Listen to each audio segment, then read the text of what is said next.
Bonjour, ici François, j'espère que vous êtes en pleine forme. Dans cette vidéo, je vais vous expliquer comment bien communiquer en 5 étapes. Ce que vous apprendrez, c'est d'amener les gens à vous dire oui, en utilisant une méthode en 5 étapes que j'utilise depuis 14 ans. Les 5 étapes sont les suivantes. Créer un lien, utiliser la logique, anticiper les objections, identifier les solutions et demander des actions. Vous apprendrez également quel est le temps qu'il faut passer dans chacune des étapes de ce processus. Créer un lien avec votre interlocuteur est la pierre angulaire pour influencer à bon escient. L'ordre des étapes est aussi extrêmement important. Si vous suivez ce modèle, vous aurez réuni toutes les conditions pour que la personne en face de vous accepte ce que vous allez lui demander, que cela soit un collègue, un ami ou pour un entretien, pour un job. Vous allez amener la personne à vous dire oui. La première étape est de créer le lien. Le lien vient du sentiment que nous pensons avoir quelque chose en commun avec l'autre personne. Quand nous pensons avoir des choses en commun, nous sentons à l'aise. Plus on est confortable, plus on aime être avec la personne. Vous devez donc construire un lien en posant des questions naturelles. Comment va la personne, ce qu'ils font dans la vie, même parler du climat ou de l'actualité. Attention parce que le vrai secret pour créer ce lien de sympathie réside dans le non-verbal. 82% de la sympathie que l'on peut éprouver pour quelqu'un vient du non-verbal. C'est pourquoi vous devez utiliser l'effet miroir. Observez la personne qui est en face de vous. Eh bien, vous devez adopter la même attitude. Si par exemple la personne parle beaucoup avec ses mains, eh bien parlez avec vos mains. Si la personne croise ses bras, vous pouvez aussi croiser les bras. Commencez donc par suivre les mouvements de la personne. C'est un moyen d'établir la connexion. C'est la partie qui prend le plus de temps. Vous devez y consacrer environ 40% du temps. Vous devez absolument amener votre interlocuteur à vous cerner dès le départ. Vous voulez qu'il pense « Ah mais moi aussi j'aime cela ou je fais cela.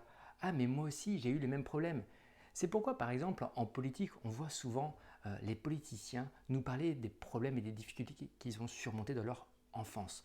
Ils sont tout simplement en train d'utiliser cette technique pour créer un lien. La deuxième étape fait appel à la logique et à la raison.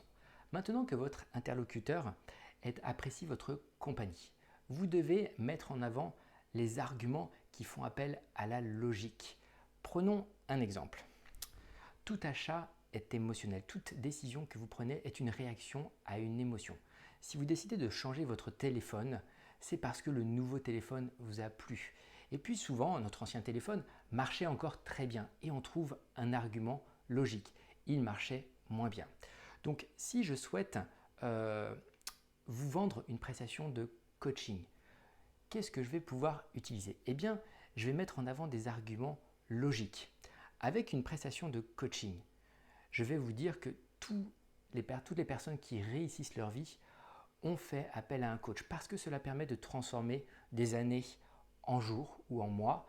Cela permet d'améliorer ses résultats au travail. Cela permet aussi de se sentir bien, de replacer le curseur et de trouver l'équilibre de vie pro et perso.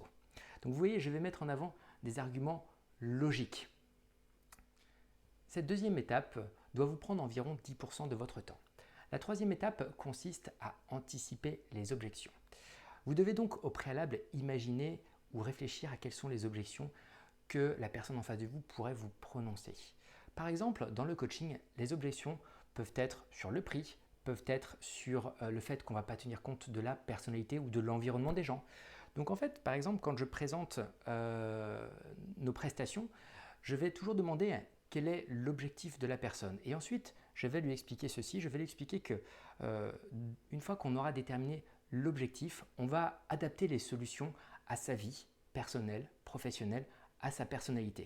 Vous voyez, donc ça permet d'éviter que la personne me dise où est la crainte qu'on ne va pas tenir compte de sa personnalité.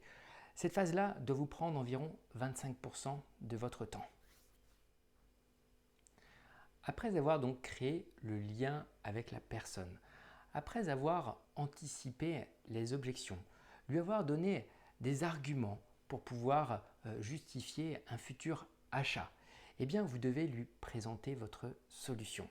Cette phase-là doit vous prendre environ 23 à 24% du temps.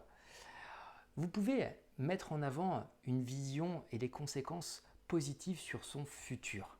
D'accord? C'est-à-dire que si vous faites appel à un coach, quelles sont les conséquences sur votre vie? Eh bien, peut-être que vous allez, et très certainement, pardon, vous allez tout simplement transformer vos résultats professionnels. Pourquoi? Parce que vous allez adopter les stratégies qui fonctionnent. Vous allez partir à la connaissance de vous-même. Qu'est-ce que ça va vous permettre? Ça va vous permettre d'être aligné avec vous-même et donc de vous sentir mieux.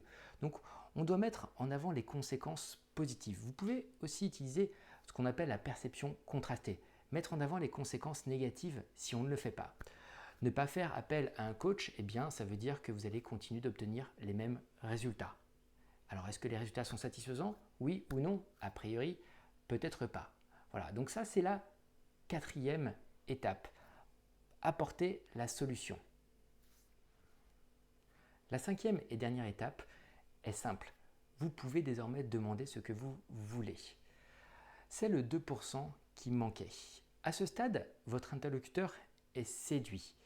Vous avez touché à la fois sa raison par des arguments logiques et vous avez suscité l'envie, une émotion d'envie. Cette approche va fonctionner dans la majorité des cas. Vous devez toujours garder en tête que la qualité de votre communication déterminera la qualité de vos relations et de votre réussite professionnelle, personnelle et également affective. Votre challenge est le suivant. Quelle est l'étape sur laquelle vous passiez le plus de temps? Quelle est l'étape qui est la plus difficile pour vous? Indiquez comment vous pourriez améliorer ces étapes. Indiquez au minimum une action. Comment pourriez-vous améliorer l'étape 1 à l'avenir?